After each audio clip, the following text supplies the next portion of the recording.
Today I'm here with Charles Shipley. He first became a verger at Grace Cathedral in the year 1988. And he's back after having retired to Kansas City. We're really grateful to see him. Mr. Shipley, could you tell us a little bit about what a verger is? A verger can be different things in different congregations. Here, the vergers work very much on an English model, which is to just make sure that the services go smoothly, that the participants have what they need to do their own jobs during the service, to keep all the balls in the air, lots of furniture moving, lots of setup, ordering supplies, whether it's wine, wafers, candles, charcoal. Holy oil?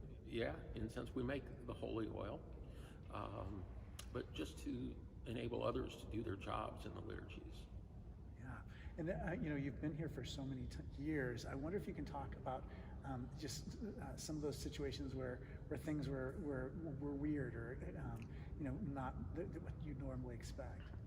Yes, one that comes to my mind is during, I hadn't been here very long at all, but during a modern dance performance, a woman came down the center aisle and opened her coat and was wearing nothing underneath at all. And at first we thought this was maybe part of the modern dance thing, and then realized no, it wasn't. And one of the other vergers went and wrapped her in his verger's gown and escorted her off stage. And I was new enough, I really didn't know that anything was really wrong. We just thought it was very peculiar. That sort of thing happens frequently. The verger's job is to minimize any disruption, to make sure that the person who might be disturbed or whatever is cared for and is safe, and to just to minimize any disruption. Yeah, it's really helpful to have, when you're acting in the service, to have somebody be able to take care of things, because it's distracting when the celebrant is, Another thing that happened not long before I retired, during the 11 o'clock service, I'd gone back into the vestry for a moment, and one of the ushers came and said, "We need you out front now." And a man, during the Eucharistic prayer, just made his way down the center aisle and was kneeling on the stone floor in front of the center gate. And I had never seen him before, but I figured, well, you want to adopt the same position as the person you're dealing with. So I knelt beside him and said, "Hi, my name is Charles. I just want to make sure you're doing okay today." And he said, "Oh, yeah. And I said, "Well, would you make your communion with me?" So we went and knelt at the altar, received our communion together. I've forgotten the name that he gave me, but I said, after the service, one of the clergy will be happy to talk to you. And he said, no, I'm okay. And so we made our communion together. It was an honor for me to be able to kneel next to someone that I didn't know and who might, been in a little distress. And then he wandered off. And so that's the kind of thing that vergers can do to help with, again, so the clergy can focus on their own work and we can help things run them more smoothly. Yeah, in a way you kind of de-escalate a lot of it. A lot of it. That's interesting. What is the history of vergers? Like, when did the historical record on vergers start?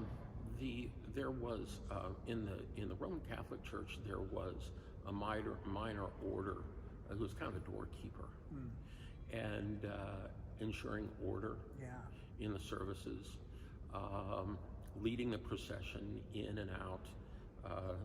You see the vergers carry sticks. Originally that might have been to clear a path.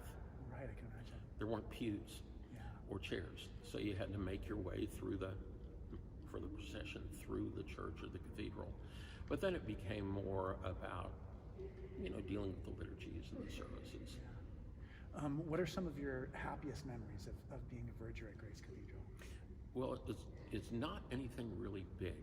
I would have to say that for most vergers, having the honor of inviting people to come into the larger life of the cathedral is primary. If you're walking through the cathedral on a Tuesday or Friday, one thing that we always do is to say, "Do you have any questions I can answer for you?" Frequently the people, "Oh, is this a Catholic church?" Or "I'd like to see a priest," or whatever. And you can give them a quick answer. Well, the great honor is then that next Sunday to see that person in the congregation, and maybe what you have shared with them helps them come to church, just come to church, wonderful thing, and become more involved in the life of the cathedral. Yeah. And just asking that open-ended question, do you have any questions I can answer for you? It's a little bit like Jesus saying, come and see. Yes. Yeah, service is 11 o'clock on Sunday. And just say to people, see you in church. So yeah, but there are also glorious things, Christmas Eve, Easter Day, maybe singing your favorite hymn, hearing the boys' descant, soaring over something, or just coming in early in the morning. The sun is coming through the rose window in the back, and having just a couple people here. It's all wonderful. Yeah, it's a beautiful place. Yeah. And that's always strikes me so much. Yeah.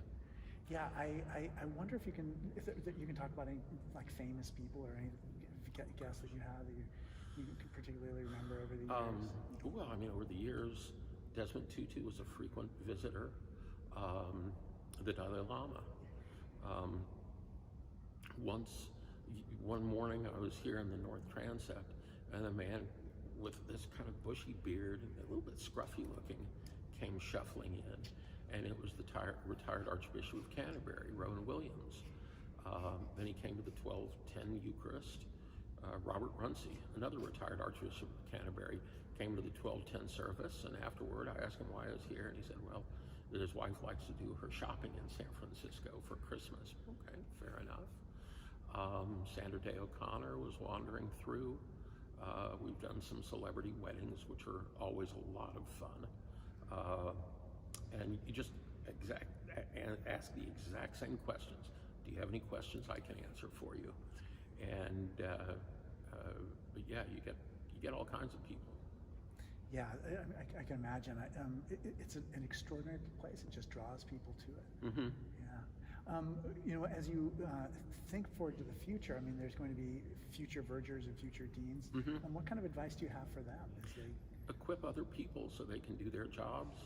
The verger's job should be pretty invisible.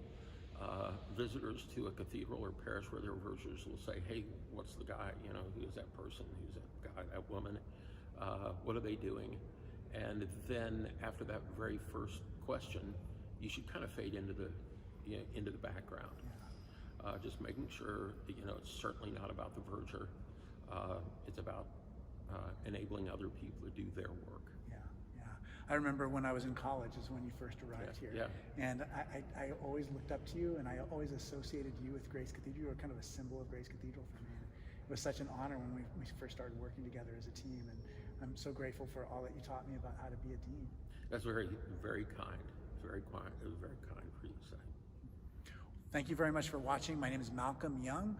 Thanks for watching More Good News. We're here in San Francisco, California at Grace Cathedral.